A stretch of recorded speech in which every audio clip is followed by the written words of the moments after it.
Hey guys, how's it going? Welcome back. Today we're going to be continuing with our series summarizing chapters from IB Business Management.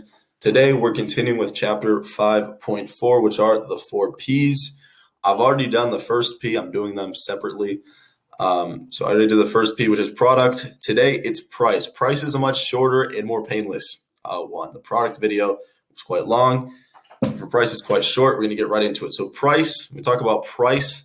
This is the price of a product. All right, that's simple. The only thing this chapter really talks about are pricing strategies, because as you guys remember, 4Ps, you're just going to be asked, about the 4Ps in the context of marketing and business strategy. So you have to understand if they're talking about the 4Ps, all right, well, what's one of them? Price. All right, so what are pricing strategies? There's a large variety of them. The first main type is cost plus pricing. All right, this just means you have your cost of production and you have a certain percentage above that cost of production you're going to sell it for. You're not looking at marketing motives. You're not looking at competitors, not looking at anything. You're just saying, I want this margin of profit. So let's say you're selling an iPhone, you've made it for $500 and you say, all right, I want 10% profit on this iPhone. Well, then you're going to make it cost 110% of what that cost was. So you're going to sell it for $550 and you're going to end up with $50 in profit per iPhone. And that's it. You're not looking at, all right, what's Android selling their phones for? You don't care about, trying to track. You don't know that matters. Just what is it relative to the cost of production? And that's it. Then you have competition-based pricing, all right? And there's a few categories here. First, you have price leadership, all right? So this is you're trying to be the industry leader. You're trying to have the cheap pricing. Predatory pricing, which is this to just a more extreme level of you even sell it for a loss because you try to basically put competition out of business by selling your product so low that everyone else comes to you and your business, your competitors don't have business. And then later you raise your prices back up. In some places or many places, it's actually illegal if you do it to too extreme of an extent. Then finally, there's going rate pricing, which just means you look at what's the industry standard and you sell at that price. So if you're on the phone market, you're like, all right, the average phone goes for $200. Well, I'm going to sell my phone for $200, more or less, so maybe $225.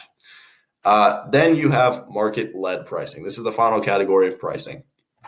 So you have penetration pricing, which is as you're coming into a new market, all right, you're a rookie in the market, you start with low prices to entice customers, and then you later raise them up once you have a loyal customer base. Because as we've said before, having a loyal customer base is basically like having a brand premium. It means like you have the privilege to do certain things because people say, all right, this is a brand I trust. This is the brand I buy from. So they're willing to pay a bit more because they know your quality brand.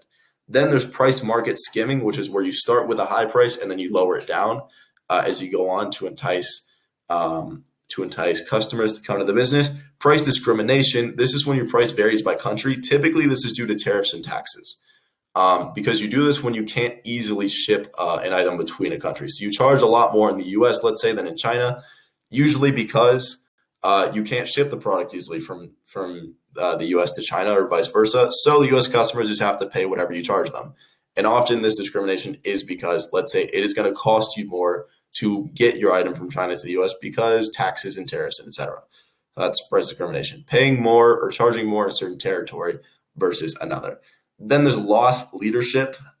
This is, I think a good way of thinking about this is the printer and cartridges theory, all right? So think about this. Printers are typically sold for quite cheap.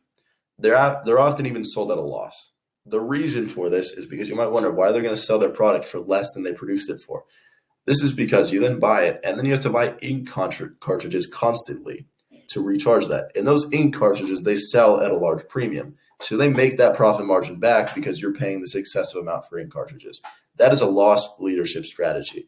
They're bringing you in with this cheap product, and then they're selling you the more expensive product that goes with it.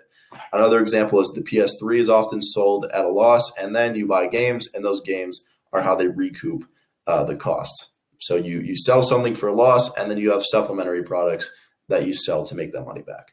Then you have psychological prices. This is that humans have a tendency to buy products at certain prices. You'll notice that very often things will be put in 99 to end them. I think this is a very commonly known one, that if you see something that's $9.99 versus if they put $10, it feels like it's way cheaper than it actually is. Or they also say that if you put very round numbers, it seems like a higher quality product. You notice like Rolex, for instance, will always put its prices as like 120 exactly instead of 119.99. Putting it as a whole number makes it seem like a very pure and round product. Finally, promotional pricing. So these are things like discounts and promotions, etc.